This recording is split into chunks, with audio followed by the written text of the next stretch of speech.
You know, it is the biggest football weekend of the year, and today we're cooking up something, and I know it's fun. We're cooking up something that's going to satisfy the biggest of appetites, whether you are a Bear or a Colt.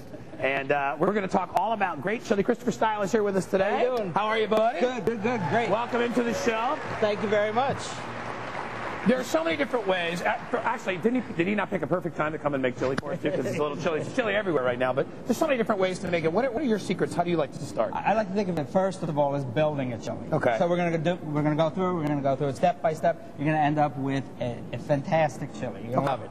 First, we're going to start out with, chunky beef instead of ground beef. Okay. Like you said, there's all kinds of ways, whatever works for you. Here we got some chunks. I toss them with a little bit of a chili rub. Okay, you want to make sure you got nice hot oil. So you just season them up with a little stuff. Anything in particular, or we're going to get into that stuff a little bit later? Well, that's our building. That's the basic, the building block of our chili. And I'm going to sneak behind you over here. I'll watch the meat while you do the right, if you could keep an eye on that for me, I'd appreciate it. Now, you know, when you go into the aisle, the spice aisle of the supermarket, you got something called chili powder. That's usually some kind of dried chili. It's mixed with stuff, dried cumin, salt, oregano. Nothing wrong with it. If you got a brand that you like, stick with it. Here's what's called single chili powders. This is an ancho chili powder. Okay. Right? Smells good. And this is a chipotle.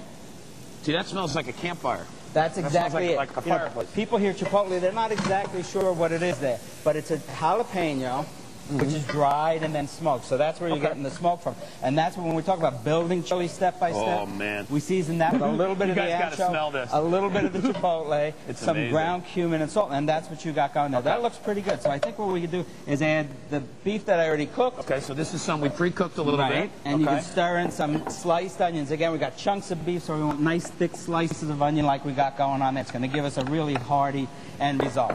Okay. Now our next, which we're going to add in just a second, the next building block of our chili are fresh chilies. Okay. And again, there's all kinds of fresh chilies out there. These are poblanos, okay? They're not really all that spicy, but they have a sweet, nice flavor, especially if you grill them or roast them like we did here, right? See, now, if you don't have a regular grill like we do, what's another way to be able to char them up like that? Throw them under the broiler, throw them right on top of that. Oh, cool. There you go. I mean, it's easy. Okay. Anyway, so what happens is they get...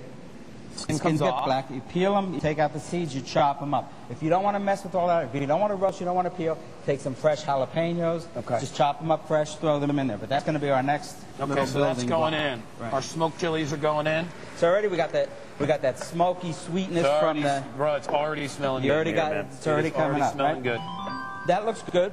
All we got to do at this point, we're going to add some diced tomatoes. We'll let that sit for 1 sec. We'll check in with Namwa. You got a question over there, Miss Namwa? I do have a question. I'm kind of sorry to ask you this question, but a lot of people in the chat room are asking it, including Dayton Boris, so I've got to put it to you. He says, how do I avoid making chili that makes everyone gassy? Tomatoes. You want to fend that one, or do you want me to do it? Well, how about if you take that one? That's half the fun, Namwa. Are you kidding me? You know how you deal with that? You make everybody eat the chili. It's the garlic principle. That's right. It's a self-defense. If everybody's making the smell, nobody smells. That's what I'm talking about. All right.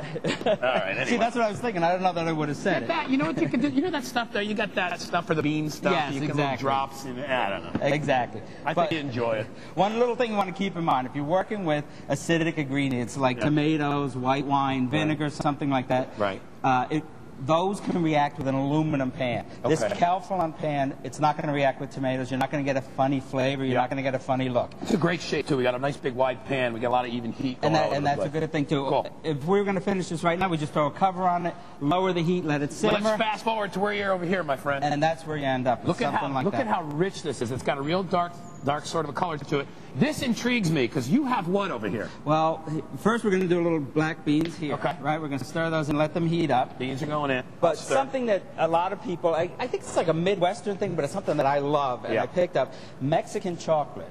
Now, this is the kind of chocolate that usually in Mexico they'll use to make hot chocolate. They'll take hot milk, they'll pour it over this, they'll beat it up, make it nice and frothy. But if you take a smell of that, what you got in there is coarse sugar and some cinnamon. So a little bit of, did you ever hear of that chocolate in your chili? Trust me, it's going to be all good. This is what we're talking about building. So we got the sweetness. That'll help you, Namwa. Put chocolate in your chili. That'll help you. And then we're just going to sort of stir that around until the chocolate melts and does its thing. And then in a the last building block. We're building all these levels of Right. flavor into the last thing we're going to do is sort of let people help themselves over here. Oh, so this is like your little garnishing little Exactly. table right over here. What have you got here? If it's not hot enough for you there, you got some sliced fresh jalapenos, you got some chopped red onion, add Okay. a little zip. Lime is a great thing that people don't think about with chili, but it really just, like the last minute, just sort of picks it up. Yeah, so everybody can season it themselves. You like it a little more of this, a little more of that, a little sour Exactly. cream, little peppers. We're going to check in quick with Namwa. She's got some more great information for you, and also the recipes are available online too, guys. So